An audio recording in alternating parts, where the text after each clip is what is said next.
Alright guys, we're going to continue with chapter 18 in Rump, called In Search of a Stiltskin. Getting out of the castle was a lot simpler than getting in, especially with the wedding. I was practically flooded out by the parade of people flowing through the gates, shouting and throwing handfuls of grain. They must not be too worried about famine, but I suppose if you had a queen who could turn straw into gold, you wouldn't worry about much of anything. The day was sunny and warm, perfect for a wedding. Gnomes skipped and pranced among the crowds, squealing the day's wonderful news. The king has wed! The king has wed! To the girl who spins the golden threads.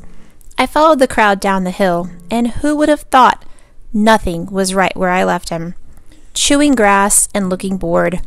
I guess no one thought it worth their while to take him, or he wouldn't go even if they'd tried. I was actually a little proud of nothing as I took hold of the rope and pulled him away. Soon the royal carriage emerged from the castle gates behind me to parade through the kingdom and display the new queen.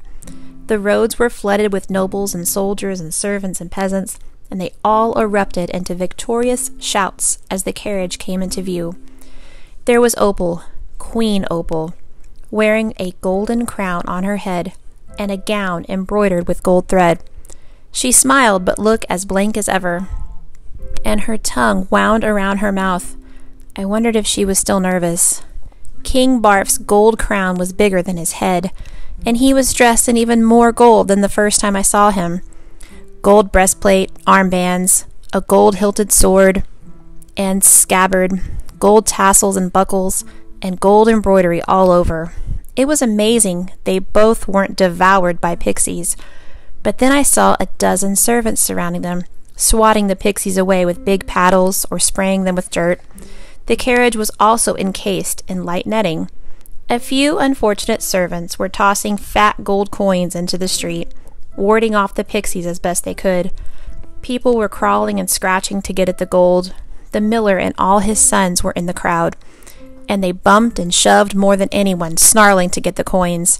It was like watching a pack of wild beasts fight over pieces of meat. Animals. That's what they were. As I pushed my way out of the swelling crowd, I saw someone else I recognized.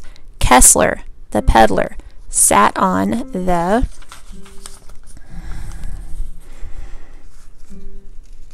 let's make the page stay.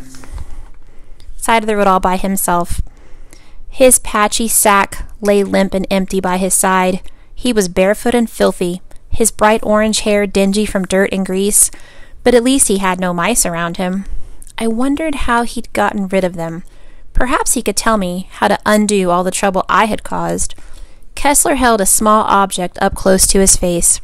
Then he pressed the object between his hands, closed his eyes, and muttered something. When he opened his hands and peeked inside, he growled with rage and frustration, and then repeated the ritual. "Hello, Kessler," I said. "What?" He looked around wildly to see who had spoken to him, and finally focused on me. "Oh, yes, hello there. Fine day to you, sir." He looked back down at his hands and muttered some more. I leaned in closer to see what he held and caught a glint of gold. One of the fat gold coins from the wedding. "What are you trying to do?" "Multiply, multiply," he said, and scratched at his head. "More gold! More, more, more!" He started muttering again and rubbed the coin between his hands. "What happened to the mice? How did you make them go away?" I asked. "What? Mice? Oh, they're gone. I can make things disappear, you know. Would you like to see? But oh, I forgot. What did I forget?" He scratched and pulled at his hair. Then he went back to his gold coin, holding it to his face and whispering to it. I stared at him, horrified. Poor Kessler. He had been driven mad by his magic, yet he couldn't stop. Was this what was to become of me? I pulled at nothing, and we turned down the road that led away from the crowds, and the king and queen and Kessler. I crossed a bridge over a river and came to a sign that pointed in the direction I was headed. It read, "Yonder and beyond." Yonder? Where my mother was from. Yonder was far from the king's city, and if her family was still there, perhaps they would know about the spinning and how I could get out of this heap of trouble. Maybe I could even learn my name. We had barely traveled a mile when dusk approached. I wanted to get a little farther from the kingdom, but nothing kept running around and going in the other direction.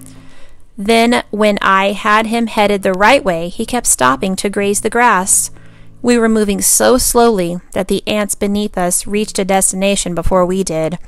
I made up a rhyme about nothing. Nothing's a fool. He does nothing but drool.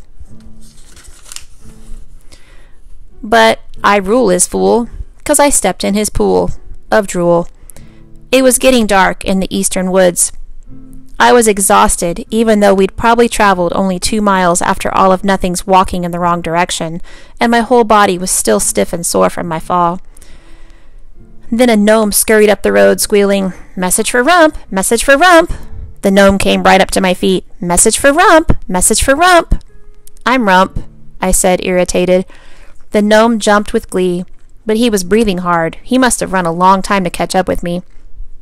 Did these creatures ever lose energy? The gnome cleared his throat and got on with delivering his message, half shouting, half squealing. "Dear Rump, you idiot! What did you do, fall out of a tower? We know Opal will be queen now, and Granny says if you keep spinning for her, it will come to no good, if it hasn't already. No more bargains. Get away from her as fast as you can and hide. Opal will have to deal on her own. Your friend, Red. P.S. Granny told me to remind you, watch your step." Of course, such useful advice after I'd already fallen out of a tower. The gnome bounced eagerly in front of me, hoping to carry another message. I snatched him by the ears and held him up. "Take this message back to Red. Dear Red, I fell out of a tower because Opal promised to give me her firstborn child in exchange for the gold. What would you have done? I've already taken your advice to get as far away as possible. I'm traveling to yonder if I don't starve before I get there, or get eaten by pixies or trolls or annoyed to death by gnomes. Your friend, Rump. Now repeat." I told the gnome. The gnome repeated the message, even the part about the gnomes annoying me, with squealing excitement. It occurred to me that gnomes didn't really have brains, just some space in their heads that stored all our words and spat them back out when they reached the receiver. They could even insult themselves with glee.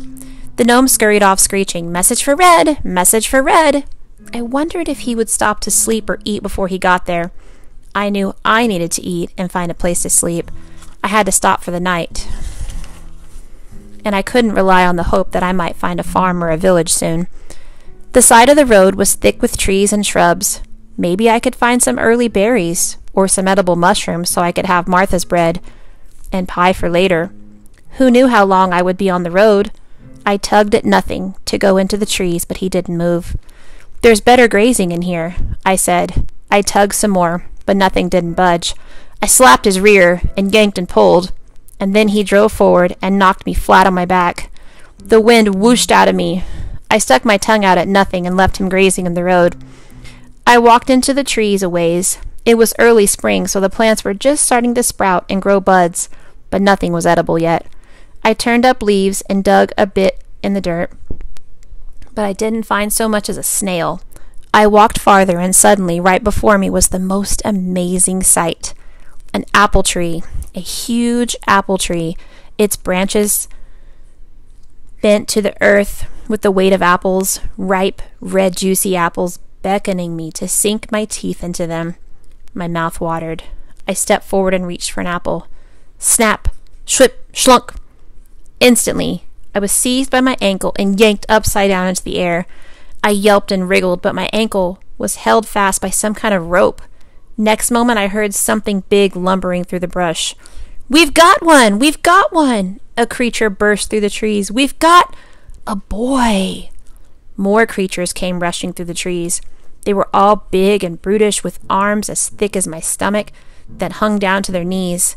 Their faces were squashed and animal-like, with bulbous noses and yellow eyes and teeth. Trolls. All right, join me tomorrow for the next chapter. Bye, guys.